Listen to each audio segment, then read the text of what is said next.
Hola, my name is Libby. Welcome to my very first video for Supera Spanish and ESL classes. Thank you so much for joining me. Today's topic is going to be subject-adjective agreements.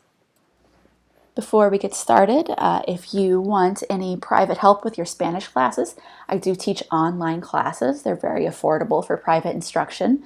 They're online, they're on your schedule, there's no long-term commitment, and I accept students of all ages as young as 4. So just reach out to me at elizabeth@superalanguages.com with any questions. Let's go ahead and get started. I'm going to talk about subject-adjective agreement today. And if English is your first language, this is probably a very new idea to you because we don't have this idea in English. In English, if I want to describe someone as tall, I can just say tall.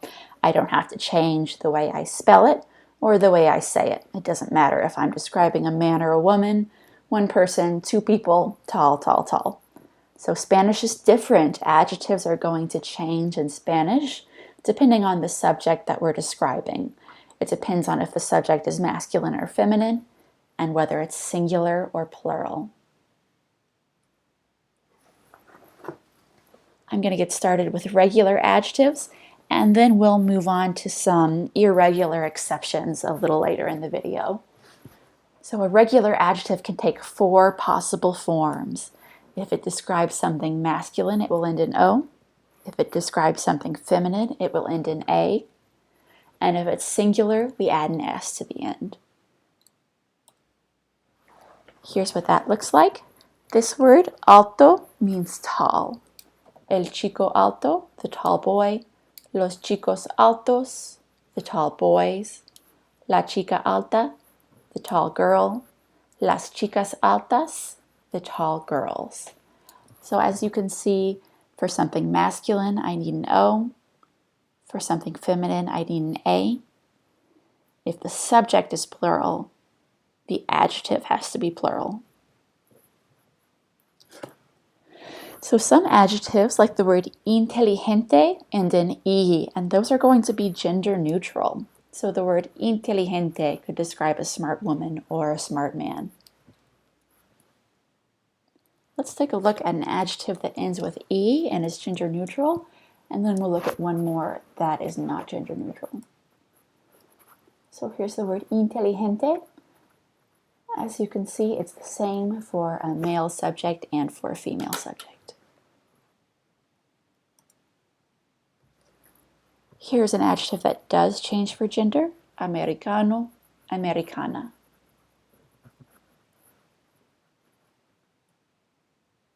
So as you saw, the adjective that ended with O or A changed for gender, and the adjective that ended with E did not.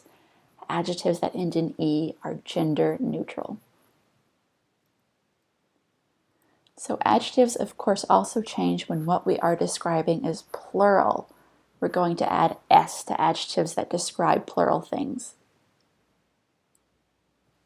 Here's an example of that. If we have one red shirt, la camisa roja. If I have more than one red shirt, las camisas rojas. Some adjectives end in consonants, and if you don't remember what the word consonant means, it is any letter that isn't a vowel. So any letter besides A, E, I, O, U. So if an adjective ends in a consonant, we need to add ES to the ends to pluralize those words, not just S, ES. Here's what that looks like. One blue shirt, la camisa azul. Multiple blue shirts, las camisas azules. You can't just tack S onto the end. You need ES because this adjective ends in a consonant, the letter L. So the adjective that ended with a vowel just needed S to pluralize it, but the one that ended with a consonant needed ES. And that is true of all words in Spanish, not just adjectives. If it ends with a consonant, you need ES to pluralize. So let's look at 2 more examples. Actually, I think we're going to look at 3 more examples. Oops. Here is a regular adjective that changes for both gender and number. So we have 4 possible forms. This word is corto, means short. El chico corto, the short boy. Los chicos cortos, short girls. La chica corta. I'm sorry, los chicos cortos would be the short boys. La chica corta would be the short girl. And las chicas cortas is the short girls. This adjective changes for both gender and number. Here is one that is gender neutral, and as you can see, there are only two options. Inteligente, inteligentes. It is gender neutral, but you still must add S if we're describing something plural. And here is an adjective that ends with a consonant. Again, the adjective azul, blue. If I have a blue beanie, el gorro azul. Multiple blue beanies, los gorros azules.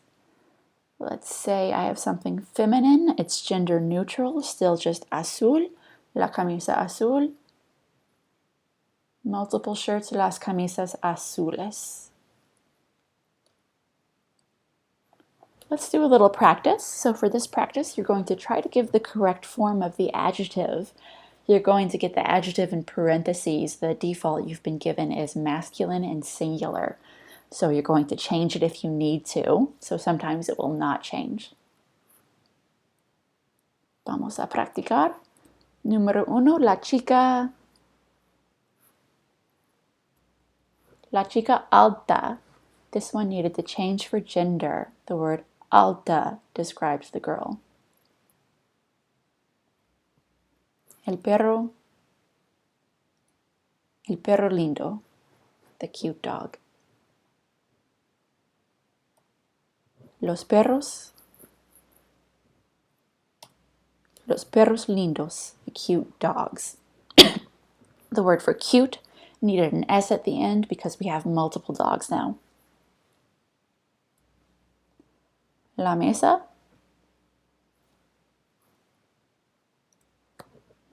grande. This word does not change because the word grande is going to be gender neutral. It ends with an E. La mesa grande.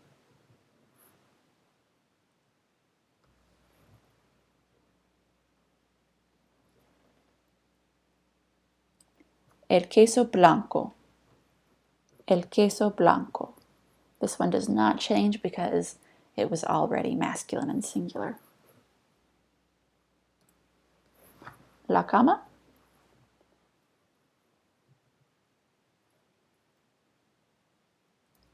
La cama cómoda. The comfortable bed. The adjective ends with an A because we have a feminine subject.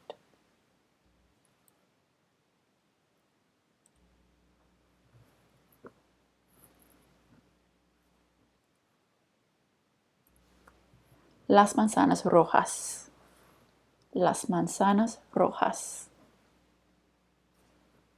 We needed to change O to A and add an S to the end because manzanas is both feminine and plural.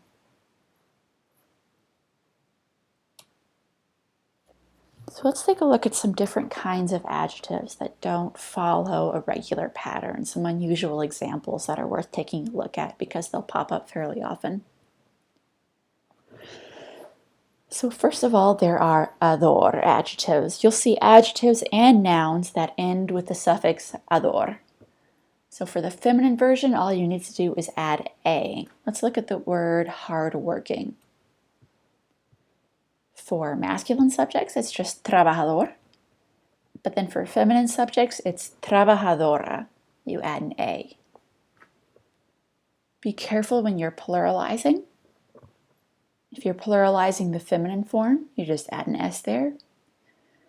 If you're pluralizing the masculine form, be careful to add ES because you're pluralizing a word that ends in R, a consonant. Add ES. Los chicos trabajadores. Be careful for adjectives that end in Z. There's just a spelling change there. For adjectives that end in Z, the Z changes to C, and then you add an ES. Let's take a look at that with the example feliz, happy. If we have one happy boy, el chico feliz. Multiple happy boys, los chicos felices. We changed Z to C and added ES, just like we need to with any adjective that ends with a consonant, if you're pluralizing. Ista words, these are unusual. So these words have their origin in, I believe, ancient Greek, and for that reason they're going to be masculine even though they end in an A. So they end in an A for feminine and masculine subjects. So ista words do not change for gender, only for number. So let's take a look at the word deportista, which is kind of like active, sporty, sports person, something like that. So here is the word deportista in its two possible forms. One sporty boy, el chico deportista. Two sporty boys, los chicos deportistas. Never ends in O, always A. Watch out for those ista words. Think of the word barista, like at Starbucks, if that helps. You never say baristo, even if it's a man. Always ista. Let's do a little practice. So again, just try and give the correct form of the adjective. I am very capable. Yo soy muy capaz. That one does not change. They are capable. Now we have a plural subject. Ellos son capaces. Ellos son capaces. Ellos son muy capaces.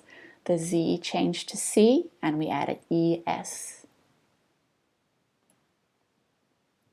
He is selfish. Él es egoísta. Egoísta.